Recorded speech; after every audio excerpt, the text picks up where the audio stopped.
Hello friends, so I am here with the Mandala reading for June. Happy June. I've really been loving the process of uploading the readings via my blog on my website rather than working with Patreon, kind of offering it to the public as something that I do for free. Also, feel free to join the Discord because there I am trying to get better at putting my updates and things there. At first, I didn't really have too many people there, but now I think we have more than 20 people in the Mandala effect on Discord, so feel free to join. There you can get the first updates when I post a new blog post with readings and things. Any tips and tricks I will share there. Just any updates, shop updates and things. I'm trying to get better at remembering that I do have Discord so that I do use it, but since there are more people there, I'm definitely a little bit more engaged. So feel free to find us there and introduce yourself as well so that everyone can know who you are. Or you can just say hello. But this reading is a little bit different. I have my Rainbow Warrior activation deck with me. I'm going to pull a card for each chakra, read the little kind of keywords here, and then the actual images of the cards I'm going to post in the blog post, so you can look forward to that. But we'll start with the root chakra, which I feel like the energy is very, very present this month. I'm just looking at the mandala here, so sorry about that. But yeah, it's a very present energy. I would even say working with breath work this month could be something really beneficial for keeping you grounded. Some forms of breath work, though, I will say, like the breath of fire, that might not be the most grounding sort of breath or form of breathing exercise. I find that one to be very energetic. It kind of connects you to your crown and third eye chakras. It's a very intuitive sort of breathing, I think. But I would recommend maybe a alternate nostril breathing, or even it's called like a square breath, where you maybe inhale for 2 seconds or 4 seconds, hold your breath for 4 seconds, exhale for 4 seconds, and then, pause for 4 seconds, inhale, and so forth. So that might be a good one to kind of still the breath, to slow things down, to calm you down, which could be good for this month as well. And let's see, I'm going to pull a card for the root chakra too. So you can even use herbs that are really grounding for you. I find that roots are really, really grounding. You can use different roots of different plants, make some tea with different roots. And the card that we've got here is the number's 45. I'm going to pull it up in my book just so I can let you know what it's called. It's called Synergy. Harmony, divine relationship, cooperation, joy, power, group dynamics, and patience. So yeah, I'm going to take a picture and post this in the blog post. But that is our first card, Synergy. And the card is green, which to me is a grounding energy, but also reminds me of the heart chakra. And so maybe working with the heart chakra and the root chakra kind of synonymously could help you to be grounded and tap into that earth energy this month. Maybe there's something within the heart chakra that needs to be addressed or paid attention to help you ground yourself. So paying attention to that. And with the sacral chakra, I think it's closely related to the solar plexus this month. And honestly, the yellow kind of part of the mandala, I was kind of using an orange color for that. But yellow came through as well. So possibly working with those two chakras together, if you can, maybe using a mantra or a chant that relates to the solar plexus and the sacral chakra as well. I feel like that can be really good for boosting your confidence, your immune system, your, ability to trust your gut feelings and that sort of thing, as well as just kind of being emotionally in tune and grounded, especially since we're moving into this Cancer sort of energy with the sun changing signs this month. and just some other different things. I feel like there's a slowing down in the energy for this month, as opposed to maybe last month. And so maybe working with those two chakras and seeing how you can kind of still those waters, bring some balance emotionally and even within your own confidence and your own ego or persona could be really, really beneficial this month. But if there were one to kind of focus on this month, or two chakras, I would say these would be the two to focus on. Just could give you a really strong connection to your third eye as well, and to your crown chakra, not only in the means of feeling confident in the things that you're feeling, but just having a better ability of receiving any of those communications and messages. Just because I noticed that kind of gut health, those gut feelings, rely on gut clarity. So maybe even focusing on taking some foods out of your diet that maybe trigger you a little bit, or trigger some not so happy feelings within your stomach, and maybe reincorporating them to see if those were the foods that weren't really agreeing with you, or kind of making a shift in that direction as well. Because again, I feel like a lot of the clarity that we find within our intuition, within our ability to connect to our intuition and those gut feelings, our gut, it should be clean. It should feel clear. If things are kind of stuck and stopped up and things aren't flowing right, the flow of your energy is going to act similarly, and so will the flow of those messages that come into your crown chakra or third eye. So just being aware of that. And the card that we've got for that one is 40, which I think honestly might be sacral chakra. Yeah, it is. So yeah, for sacral chakra, we have the sacral chakra card. Emotions, delusion, creativity, strain, filter, extraordinary effort, and passion. Extraordinary effort, that was two words together. But emotions and sexual energy are our biggest teachers. Learning the subtlety of their power and using it in love and wisdom is the flow of your current evolution. Any intense energy we experience, such as love, anger, grief, is the carrier of a new message for your spirit to your body. So something else that I actually saw today that's related to gut health and related to that energy you carry, especially in terms of past life thoughts, feelings, emotions. This book called Becoming Supernatural by Dr. Joe Dispenza. It's a book that I've mentioned before. Incredible. It's one that I always recommend. But if you're someone who is wanting to heal your body and get to the root of the issue, rather than a lot of times, I'll be honest, some of the medical system can just kind of put a band-aid on certain things and not really get to the root of the issue. And in a lot of cases, the root of those issues happens within the gut, happens within the emotions, within past life issues and situations, things we carry with us that kind of carry a emotional pattern and create physical issues.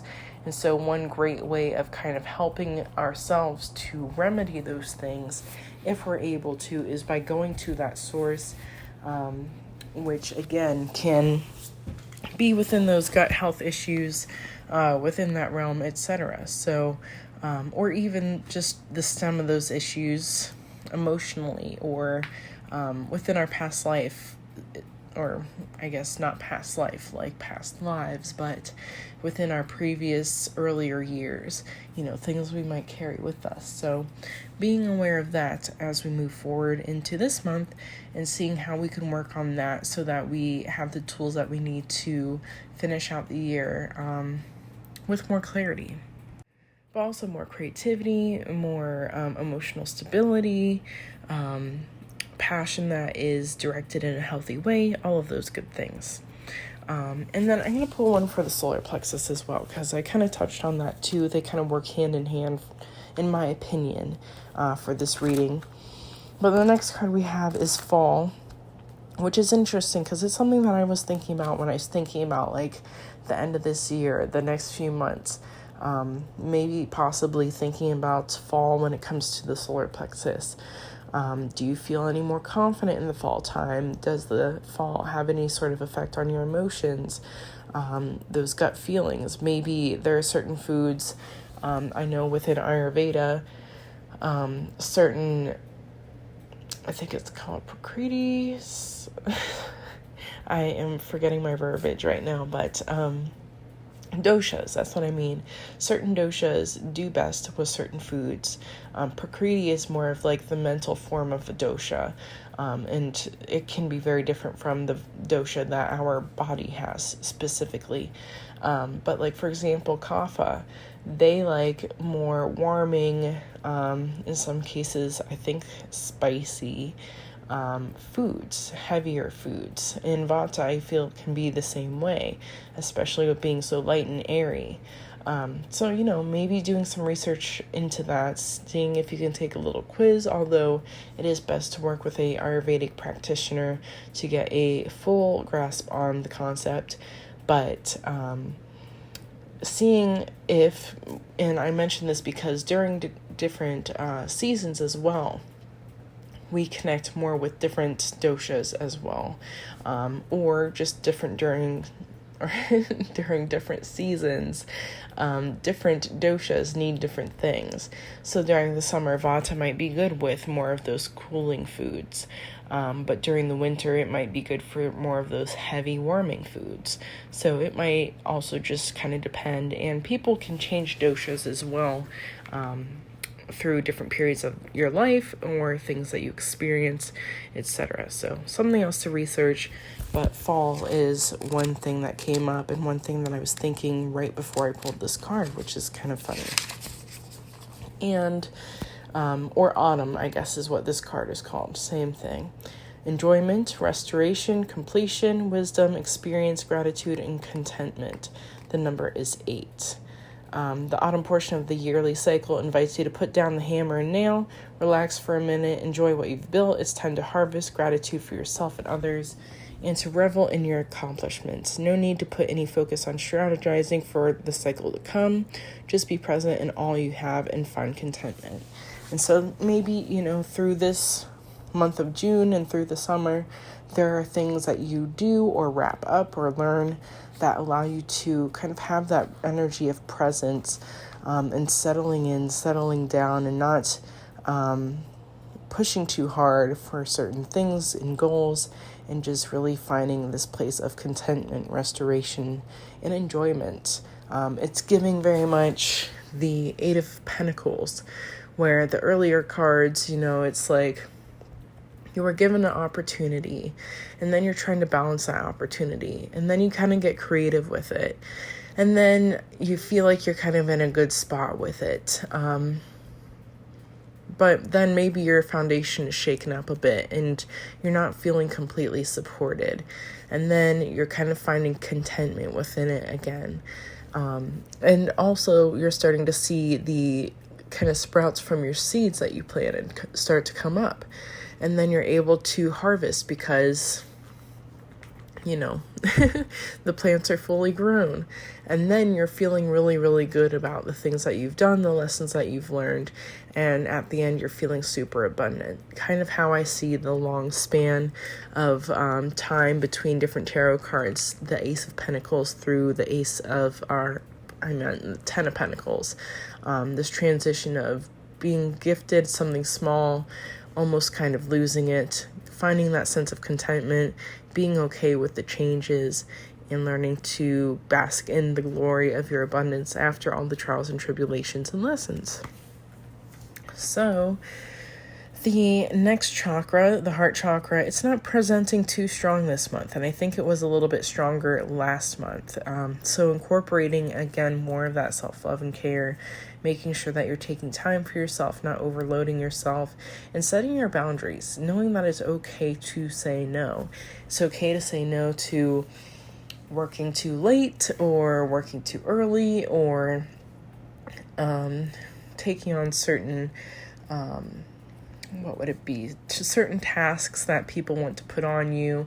I know that sometimes in certain cases it's very easy to kind of get into the swing of things, and just because we want to be on top of things and show people that we're worthy of the job, we say yes to all this stuff, and then it gets to the point where we're feeling really, really drained, we can't say yes to the things anymore. We're losing our energy. And then it's really hard to start saying no because people have these certain expectations from us because we've said yes for all this time. That doesn't mean that it's, completely lost and I guess a lost cause to say no to these certain things. You can definitely switch things up and just change those boundaries. So allowing yourself to do so when you need to do so and recognizing that it is okay and you'll be better off for doing so rather than just trying to, I guess, stick through the mud and move through the deep mud and just try to see if you can do everything otherwise. So I think a big part of taking care of yourself, just to summarize and sum this up, is allowing yourself to set those boundaries, saying no to certain things.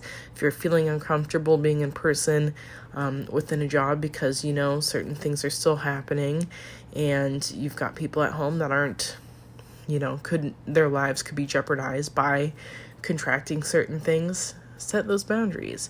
If you are feeling drained and you need to set time because you have certain classes that you're taking and people are wanting to take more of your schedule than time that you actually have to, expend, then set those boundaries and say no, just making sure that you are setting those boundaries so that you can maintain your health, so that when you come to that space in autumn, you can actually rest and feel like, I learned my lesson. I said no to those things. I really set myself up in a good energy and a good space because I allowed myself to break away from the feeling of having to people please, whatever the case might be. But that's really what I'm feeling. And that's a big part of self-love and care, is knowing when to say no, setting those boundaries, and being okay with that. I know that it's very easy for, especially that people please, to feel like, well, what if people don't like me anymore? And you have to kind of forget all of that because all the things that are meant for you will be available. And, if you start to lose certain opportunities because you took care of yourself, that might be a message within and of itself. So our card for the heart chakra is music, flow, harmony, application, numbers, rhythm, and relaxation. So I feel like that definitely kind of goes with what I was saying there. Allowing yourself to relax, allowing yourself to find flow and harmony and rhythm by taking that space and time as you need it. But even incorporating music in a way that can boost your heart chakra. I personally love solfeggio. I think that's how you say it. I think they're kind of considered binaural beats, but I enjoy those. I love them, especially when there's any sort of anxiety happening. Those are my go-to, so that might be something that helps you flow through those moments as well. So ending up with third eye and crown, I'm going to kind of combine my messages for these here. But I think that they are going to be kind of a foundational energy for you this month. One that, it's like if the tower crumbles or some of the blocks fall down, you can rebuild from your intuition sort of thing. Using your intuition, those intuitive messages, that connection to spirit, your guides, deities, whatever you might call them or refer to them as, working with those energies is going to be very important this month, especially with just kind of keeping it all together. But I feel like with that strong solar plexus energy too, there's a strong energy of just having to be in tune with your intuition, those gut feelings. I think that also comes across with this strong purple background, which is very much third eye chakra. But I definitely think working with the third eye, especially if you're interested in things like Kundalini yoga and things, and you're just getting started, work with your third eye first. Work with the third eye first. Do some chants, some mantras and things that work with that. Work with it for maybe about a week. Some people will do a whole kriya for, which a kriya is like a practice. It could be a meditation or a form of asana or both, where you're practicing it for multiple days, especially within Kundalini. And so a lot of those will kind of transpire over a grouping of 40 days. So if you want to attempt something like that, find a Kriya that works well with the third eye, practice that for 30 to 40 days. Otherwise, work week by week with different chakras, start with your third eye and see what happens. And I promise, Kundalini is one of those energies where if nothing else has proven anything to me, Kundalini has done it every single time. And it's not like just kind of touch and go with how the energy works. It's like whenever you are invested in that Kundalini energy, you work with it consistently, you will consistently have results. You will consistently see the effects. And I've worked with many forms of energy, but there's just something about Kundalini, even though all the energies, in my opinion, kind of are the same or work similarly. I don't know what it is about Kundalini specifically, but it's a very, very energetic and very powerful energy. It almost reminds me of like a dragon or a very powerful serpent.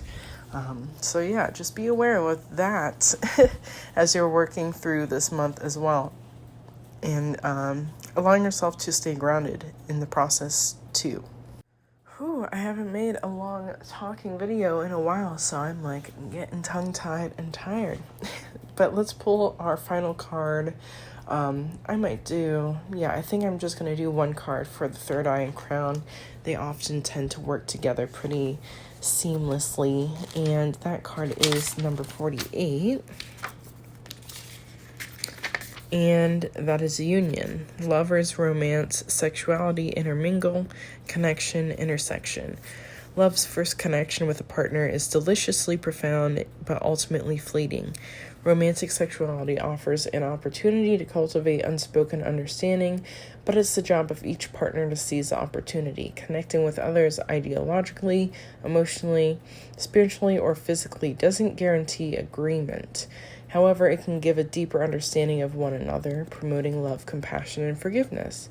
Choosing this card today augurs the need for some form of unification relating to your current situation. So that could be a union between your third eye and your crown.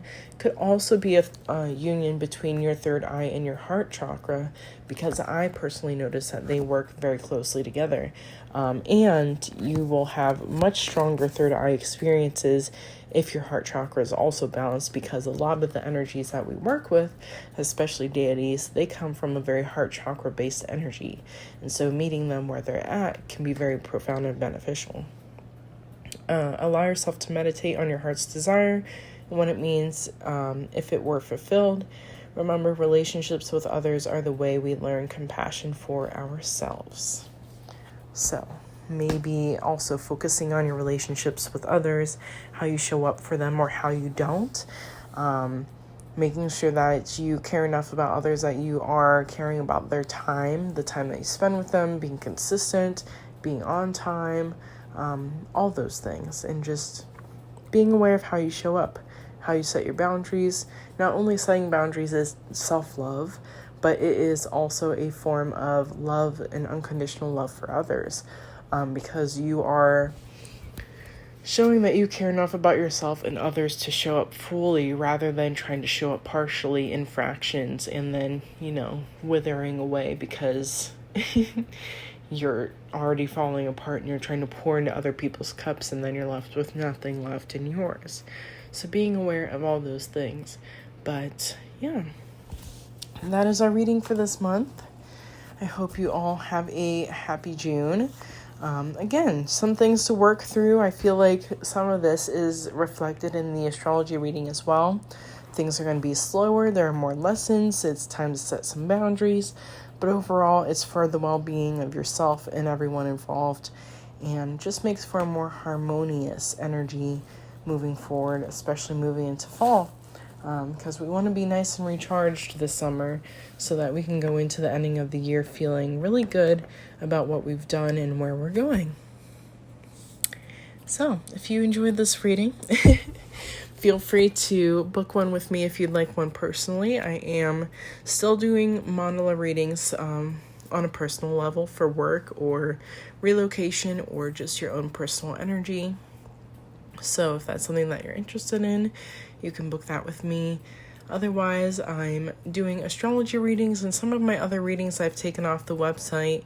If it's something that you'd really, really love to do with me, you can kind of shoot me an email, and I'd be happy to honestly book something and send an invoice. But just to kind of minimalize things and get more clear on the direction that I wanted to go, I did take some of those readings away for now or for as long as I'm feeling, but I appreciate you all for at least sticking with me for these fun little mandala readings that I do for the collective, and I hope you all have a amazing rest of your day. And if you're in Ohio and you're in the area, come see me at First Friday. I'll be down there with a bunch of new goodies and also things that you can find in the shop if you aren't in the area.